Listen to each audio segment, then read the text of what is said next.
Tonight, new developments in a decades-old Toronto cold case. A Newfoundlander has been charged with first-degree murder. That story and Twitter X is hard to replace right now. Some institutions and governments are stepping away from X, but it might not be so easy for the government in this province to log off. I'm like, is this real? Is this actually happening? I don't know. It's just hard to explain. I don't think it still has hit me yet. One Newfoundlander cashed in big at a concert on the other side of the world. This is CBC Here and Now.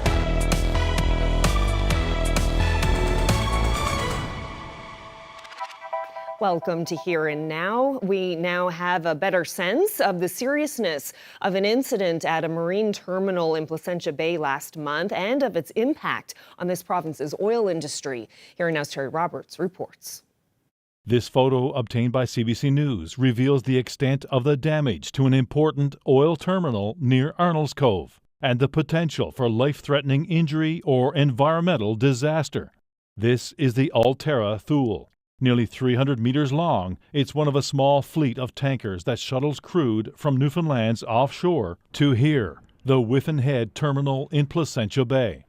Crude is stored in these massive tanks until it can be loaded by other tankers and transported for refining. But something went wrong as the Thule, laden with crude, approached the jetty on the afternoon of January 22nd. The vessel crashed into the dock, opening this gash in the bow. The Thule is double-hulled, so no oil was spilled. The impact crumpled a section of the dock's concrete decking. The mechanical loading arm that connects tankers to the cargo terminal was also knocked askew and badly damaged. It's not known if the operator's cab on the loading arm was occupied during the collision, but the company that operates the terminal said there were no injuries.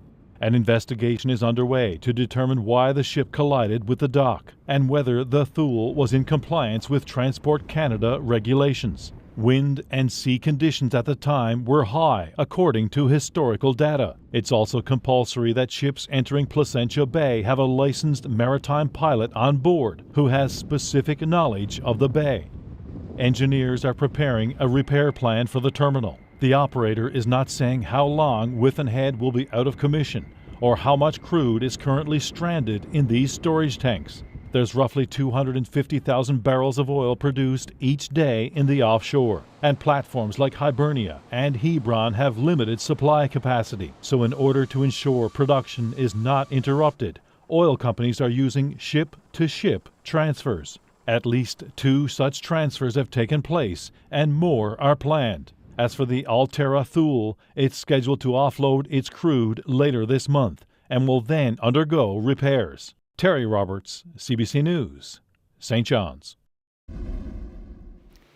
Well, Toronto police have charged a man from Newfoundland with first-degree murder related to a cold case dating back almost 30 years.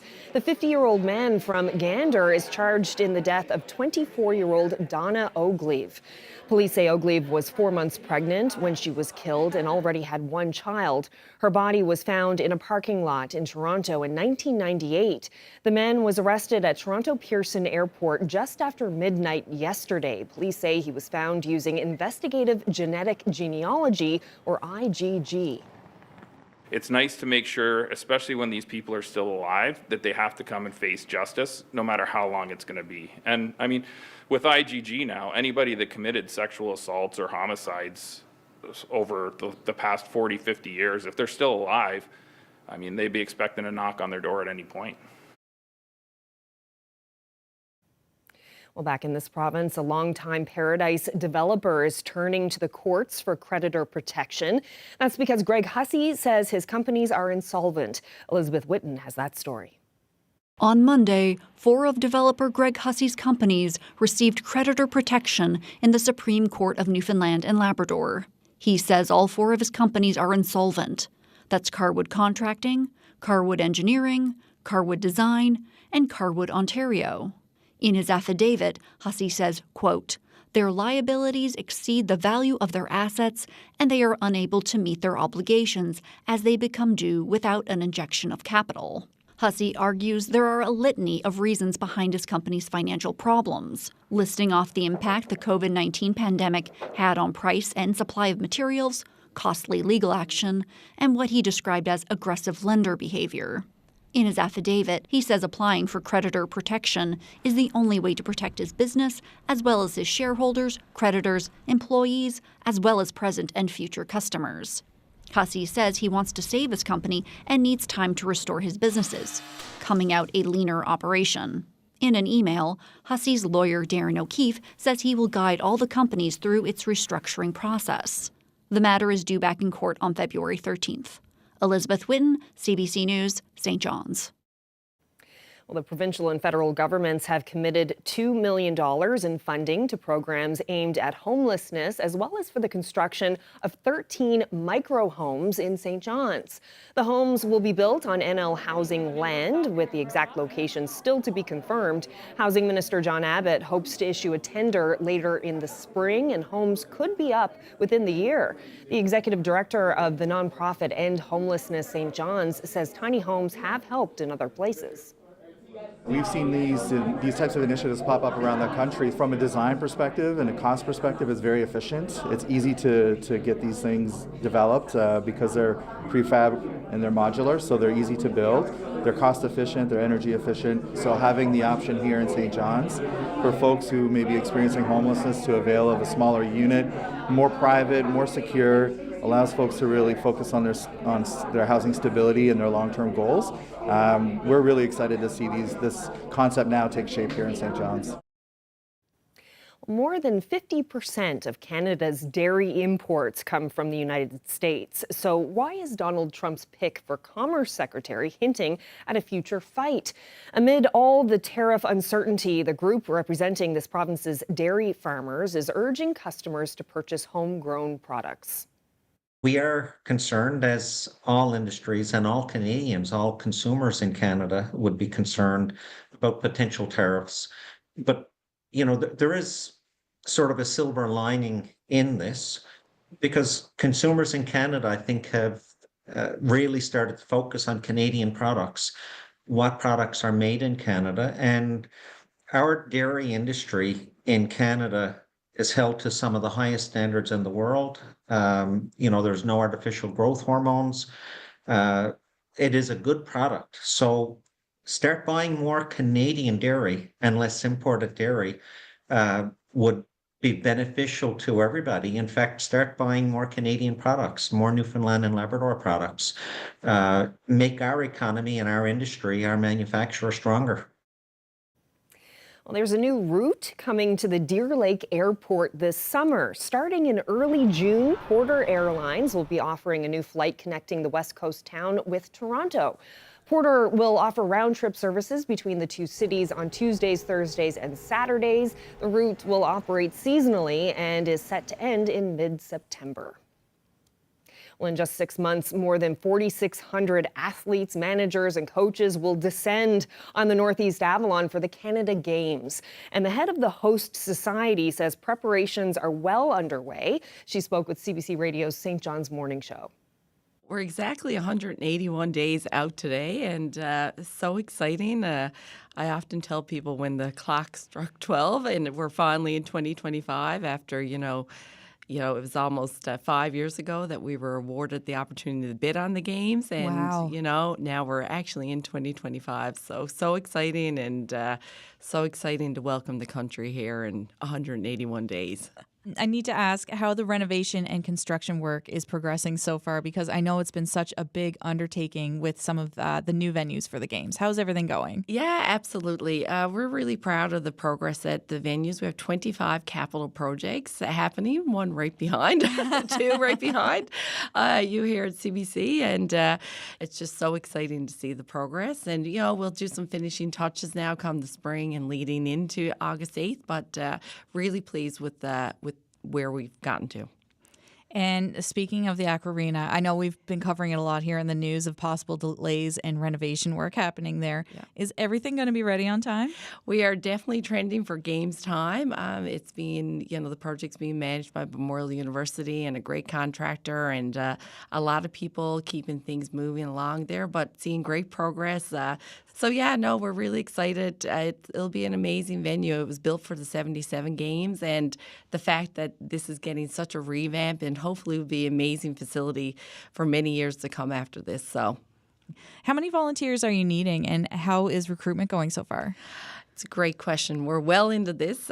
We need 5,000 plus volunteers to execute the games. We have over 31,000 hours of shifts, 150 different roles. We're almost at the 3,000 mark of volunteers registered to date. If anyone wants information on it, it's on our website, or email us at volunteer@2025canadagames.ca. But we also have a volunteer center on 260 Waterford Ridge Road. Well, here's a fun story. When Heather Sharp went to a Drake concert in Perth on Australia's west coast earlier this week, she just wanted to support a fellow Canadian. But the St. Philip's native got much more than just a night out when the rap star made an unexpected announcement mid-show. CBC's Alex Kennedy spoke with Sharp about what happened. Somehow, some way, you take the money that you earn and you spend it on some tickets to come and see little old me from Toronto, Canada. I appreciate you more than you'll ever know. Hi, my name is Heather Sharp.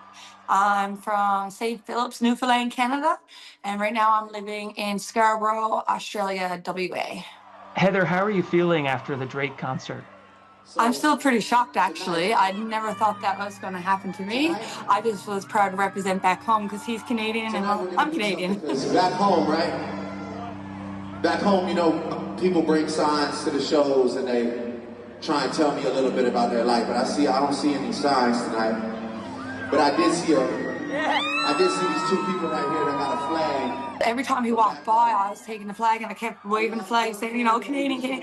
And I looked at my partner and I was like, he hasn't seen it yet. I was like, I'm not going to stop trying. And then, I was just shocked, because I was just waving the flag and I see, he pointed out Canadian. Are y'all from Canada or you're showing love? You said what? They're from Newfoundland. Y'all probably don't know what that is, but that's back home. And then he said, where are you from? I'm like, Newfoundland. And where he knew where it was, that was amazing. There's a lot of people who don't know where Newfoundland is. Put the light on my Canadians. And and then when he said about the $20,000, I just couldn't believe it. I still can't. I'm still kind of shocked about it all. I know you're from back home, right? And you got to come to Australia. You guys are from Perth. I don't know where you've been in your life. But for both of y'all, I'm going to give you $20,000 each to go wherever you want in the world. Oh my God, bullshit! Because that's what we do out here in Perth. You got to show love. So what goes through your mind in that moment? I'm like, is this real? Is this actually happening? I don't know. It's just hard to explain. I don't think it still has hit me yet. I want you to turn to somebody that you don't know, and I just want you to give them a hug. Say something nice to them. What do you plan to spend it on? Has there been any thoughts of that? I've been thinking of a few things. I'd love to come home, seeing family, of course. Because I only get home every couple of years, living here now. And honestly, I would love to take my mom and my brother Luke here, visit Australia. They haven't been yet, so I would love for them to see this place.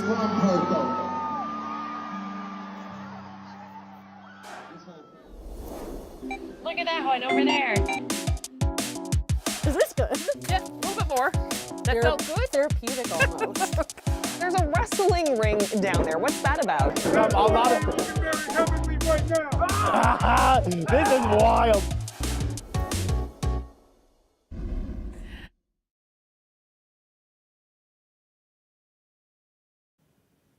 Well, we've got a little bit of weather as we head through the next couple of days. Snowfall watch in effect, or snow squall watch rather, in effect for parts of the west coast.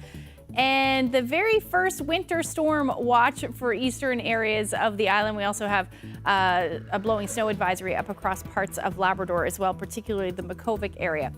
What's going to happen over the next little bit is we've got that snow squalls tomorrow afternoon. Temperatures definitely going to drop, and we could see our first snow day on Monday. I'll break it all down for you coming up.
Well, Eastern Edge Galleries set up shop at Kitty Vitty Brewery last night to celebrate its love for all things local and all things art. The CBC's Julia Israel went by to check it out and play matchmaker.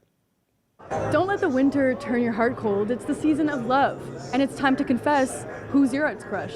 Well, everybody at Eastern Edge, of course, and also my partner back home, Steph. I'm here to meet some of the local Newfoundland artists here in St. John's. Can you confess who is your arts crush? Amanda at the Eastern Edge Gallery has done a really fabulous job in bringing us in and introducing us to all the folks here. You're really solid. Maybe that's my love language. It's just like consistency. Yeah, exactly. Elijah and Laura are both with Eastern Edge. They're really great artists. My fiance, Bailey Pike, she's a really great artist as well. Oh, my art crush particularly is Elijah Martel, like one of the big names down at Eastern Edge. They're such an incredible artist. Also Shanley Pomeroy, Tanya Heath, like there's so many, I can't even count. So Art Crush is a fundraiser for Eastern Edge, Artist Run Center. We've got Planned Parenthood here, we've got Quad here, we've got Dark NL here, all community partners that we value. It's a good chance to come together and celebrate art, love, craft, and just being together. It's actually crazy how much of a local art scene we have, considering the population. Newfoundland probably has one of the coolest art scenes I've seen. It's very diverse, very accepting. Queer art in Newfoundland like keeps the scene alive. /Garbage File, the Femme Fatales, Barbara Bardot, drag artists, burlesque artists. Everybody is really doing their part to uplift the community.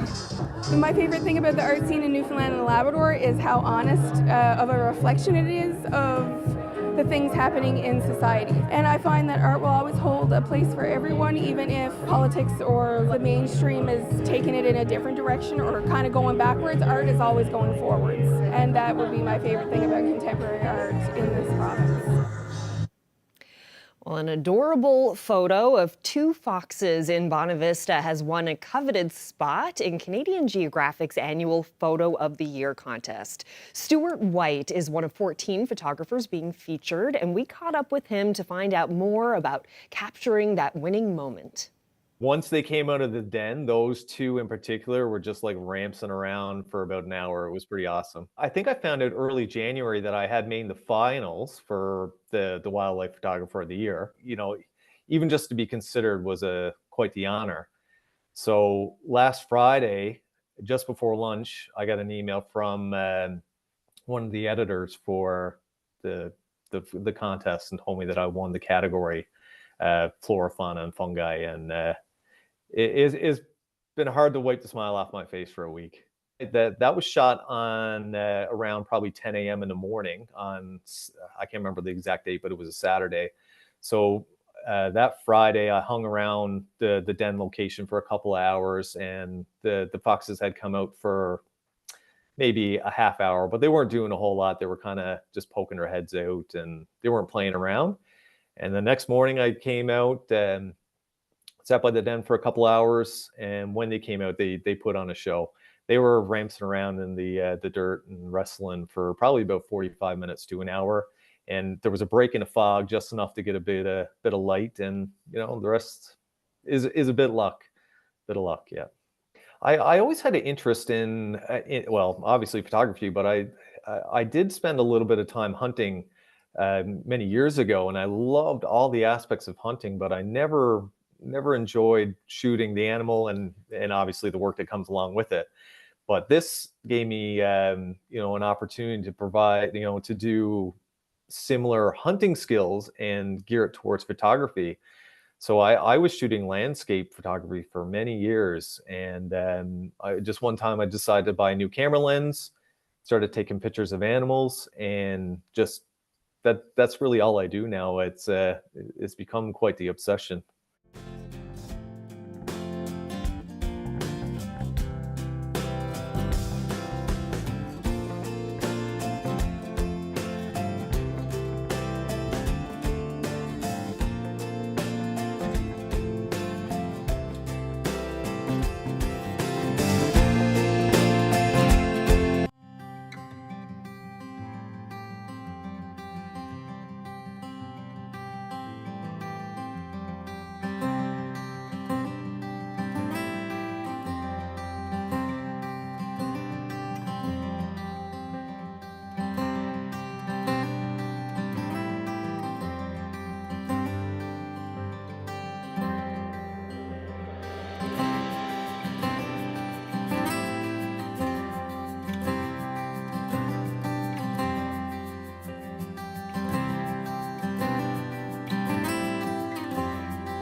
Well,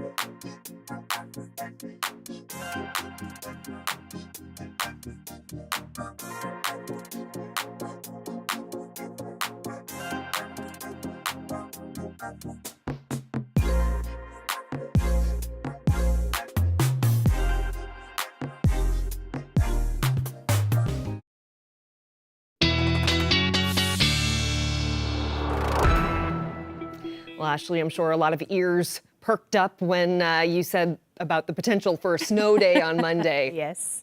That's, anytime I ever go to the classroom and talk to students, the only thing they care about is when the next snow day will be. And I completely understand. There's certainly a potential as we head towards Monday.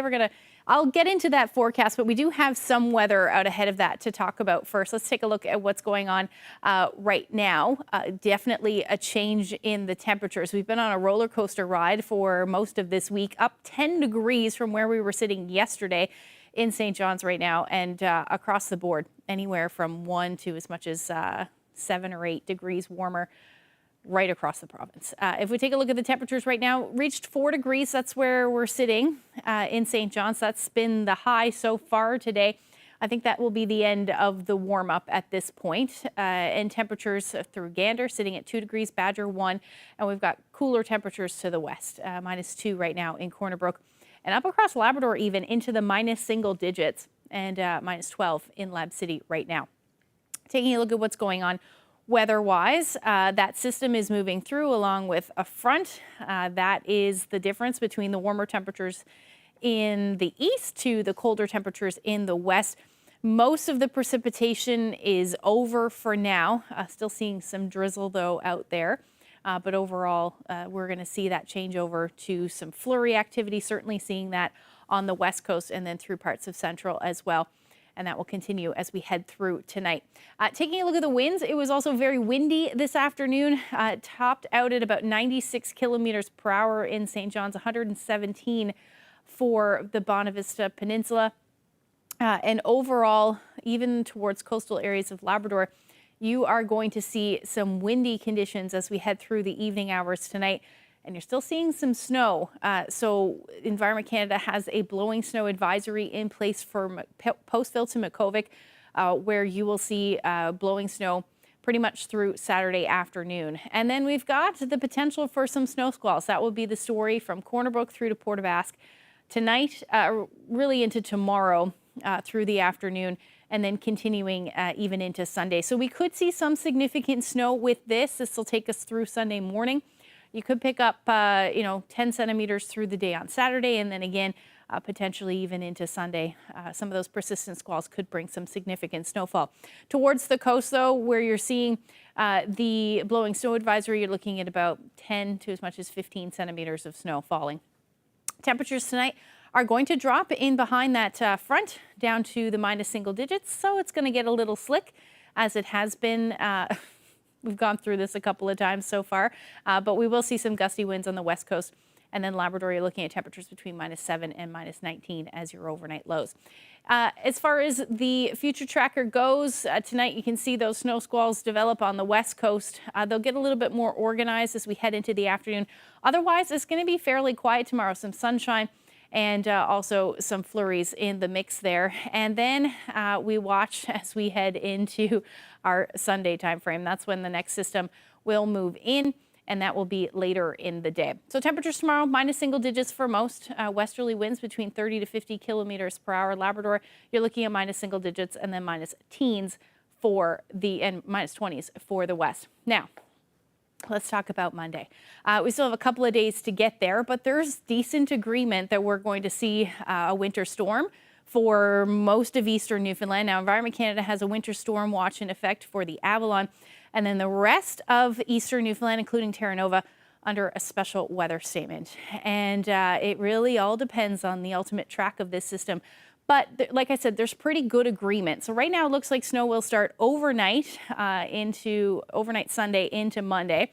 The winds will ramp up eventually as we get into the early morning hours. 4 or 5 o'clock in the morning, we'll be talking about gusts generally out of the northeast, somewhere between 80 to as much as 100 kilometers per hour.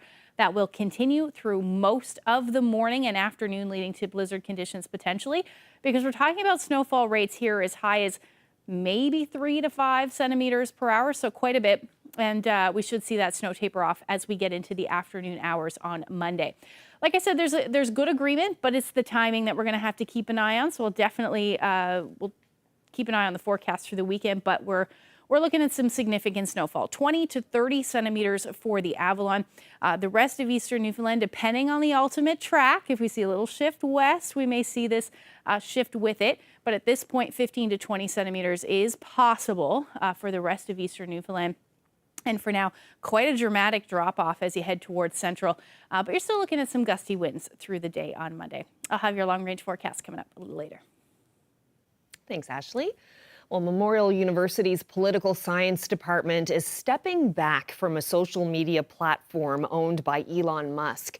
That's in the wake of recent controversies over the tech leader's actions and ideology. Malone Mullen looks into whether the province should do the same. He's one of the world's most famous billionaires, a business visionary responsible for Neuralink, SpaceX, and Tesla.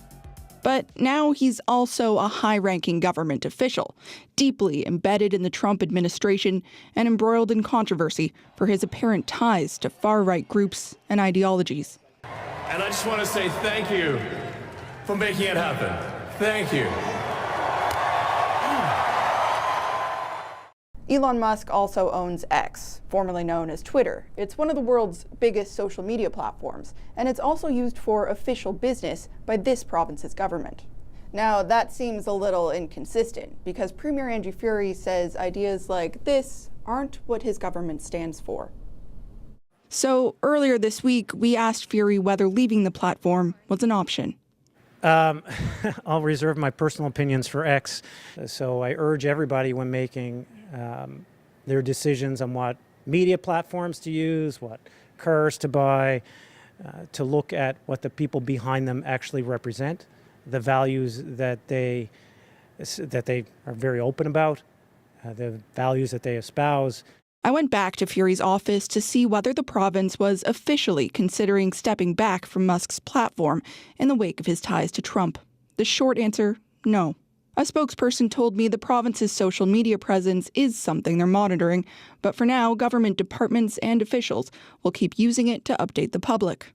Twitter, X, is hard to replace right now. This politics professor says moving away from X is more complicated than just shutting down some accounts. Government agencies are deeply entrenched in the platform and have been for years. It's a way to talk directly to the public and get vital information out fast. It's a big decision for government to change the way that it communicates, and social media has become a part of the ecosystem, and I think it's probably good that they don't move too quickly on this. But it is possible to cut ties, and it's happening. Backlash over Musk's actions in Australia. And you don't come out and say it wasn't a Nazi salute, then it was a Nazi salute. And Europe. You can always take your Nazi salutes and your masculine energy and go back home. Is leading some governments, like the city of Barcelona, to boycott X sooner rather than later. Matthew's own department at Memorial University is following suit, deciding just this week to pack up and move on.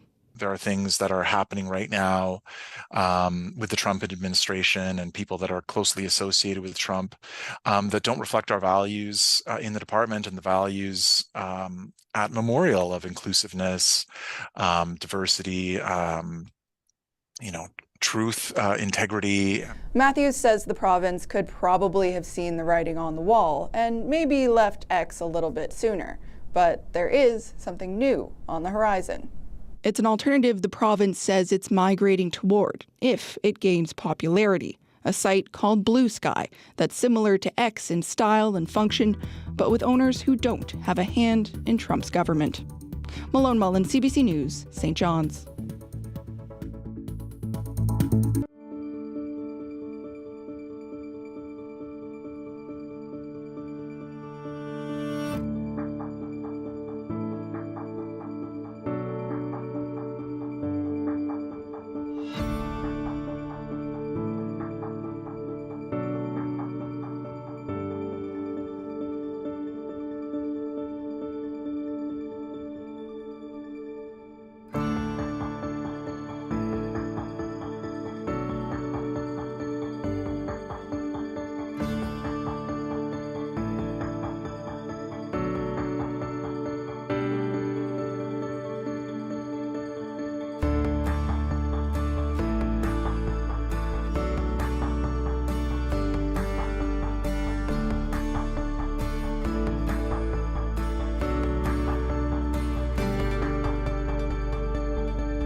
Well, it's been said that sometimes you just gotta laugh to keep yourself from crying.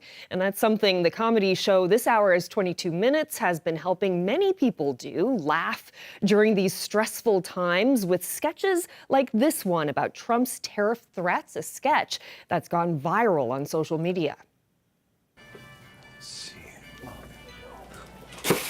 What the hell are you doing? What? That's Heinz ketchup. So? It's American. Buy French's. It's Canadian. We're in a trade war, you traitor. I'm sorry, I didn't know. Mrs. Butterworth? You were gonna buy American maple syrup? Oh. Okay, that costs way more. So does freedom. What the hell is that? My Timmy's. What? Timmy's is Canadian. Not anymore. It's Brazilian now. Buy second cup. Oof. Maybe we just don't buy coffee for a while. That's fair. What restaurant chains are safe? Boston Pizza, New York Fries. Basically, if there's an American city in the name, it's probably Canadian. Cheetos? No. Hawkins. I like my cheesies soft. War is no time for soft cheesies. Well, 12 million views on TikTok alone, plus millions more on other platforms. The sketch has clearly struck a nerve with many people, and we caught up with Mark Critch to talk about the reaction and what it's like being a comedian during these turbulent times. But then, like a groundhog, I saw my shadow, and so there'll be 30 more days of threatening tariffs. I was writing it, I kind of thought, okay, well, this will probably get a bit of a rah, hopefully. I didn't think it'd go as big as it did. I wrote it really quickly, and those are generally the ones that kind of do better, I think, because it's if you're typing so fast you can't get it down in time, that's because you have a good idea, you know? And so I thought, yeah, well, this will work. I knew it'd work, but I didn't really think people would latch on to it. I don't know if it's because the sketch is funny or just because people were really mad at Trump. I think it's a 50-50.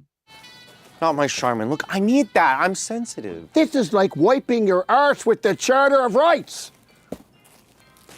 Try Royale. If it sounds English or French, it's probably Canadian. These things, you know, they take off when they take off, and you can't plan for it, but it was just the right thing at the right time, because never tick off a Canadian. Don't poke a beaver.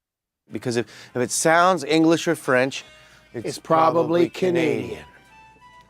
Right. Welcome to the fight, soldier. Well, I think that people were insulted by the 51st state suggestion from Mr. Trump.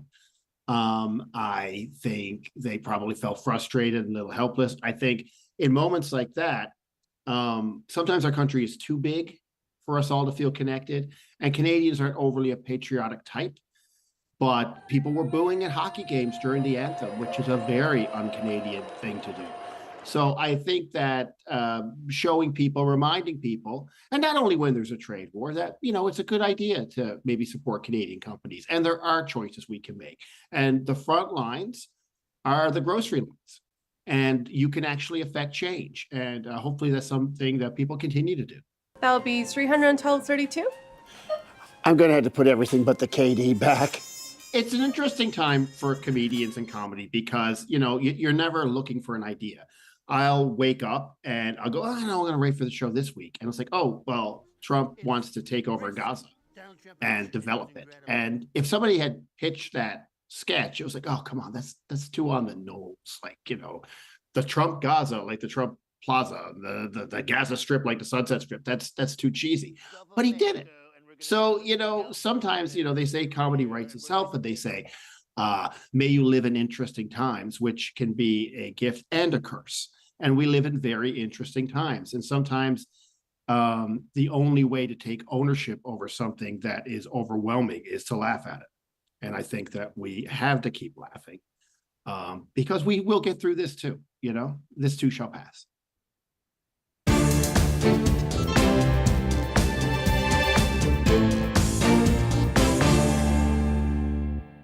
Prime Minister Justin Trudeau issued a stark warning today during a Canada-U.S. economic summit. He said Donald Trump is not joking when he says he wants Canada to become the 51st American state and suggests it's because of this country's resources.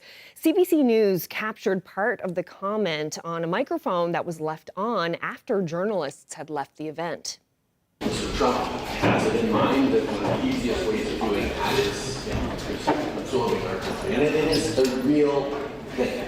In my conversation with him, Trudeau spoke to over 100 business and political leaders about Trump's tariff threats. Minister of Internal Trade Anita Anand was at the event, declared there will be no messing with the 49th parallel, period.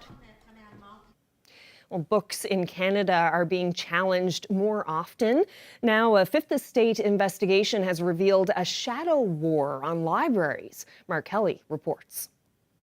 The Airdrie Public Library, just north of Calgary, finds itself caught in the crosshairs of a culture war targeting libraries across Canada and the U.S. Under fire, books about sex education, gender identity, or titles with gay themes and characters, like this one. It just teaches kids about Pride Festival and what happens at them. So this one, along with quite a few other titles we've had, were found actually in our toilet in the women's washroom.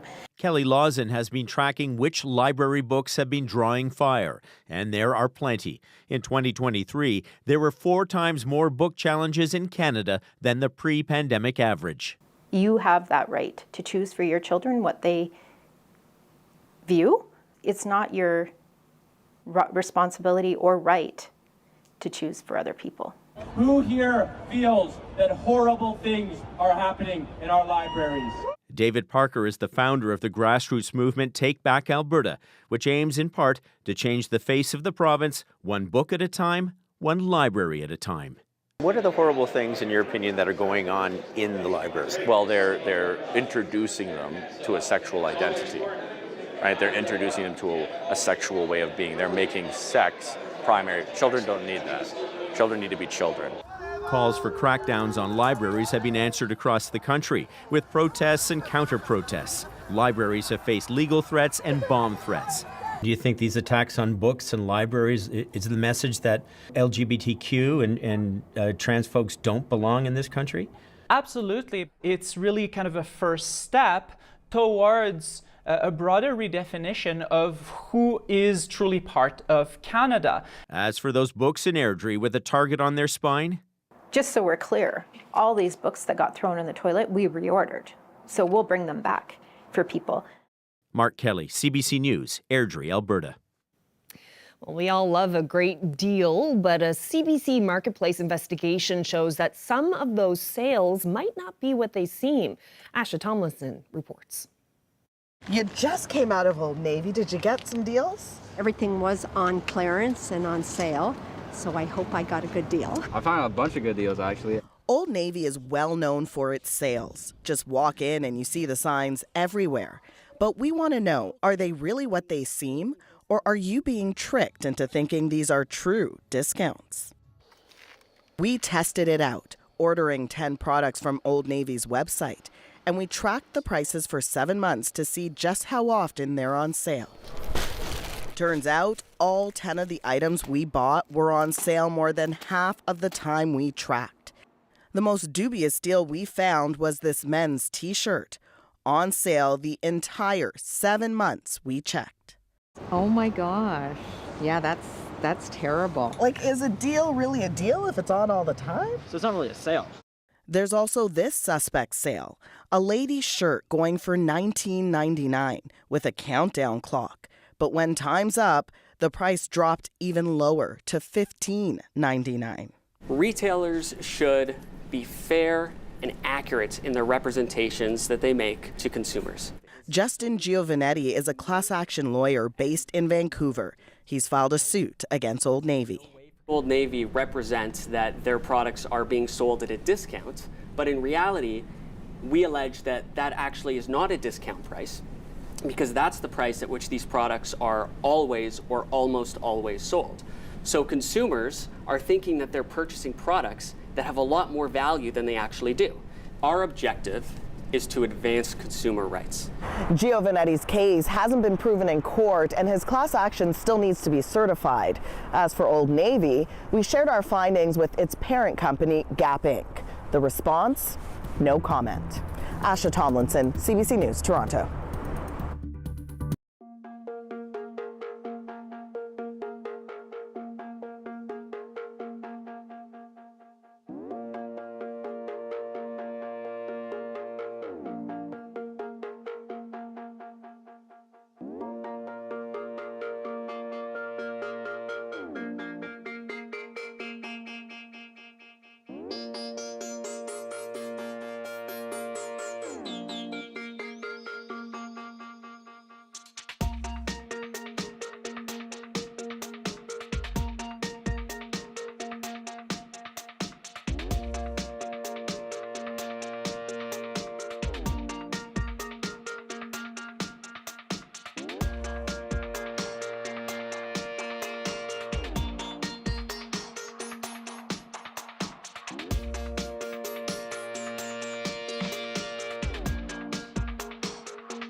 Well, it's Friday, so let's find out who's celebrating. Wishing Judy and Bill Lafitte from Port-au-Port a happy 55th anniversary.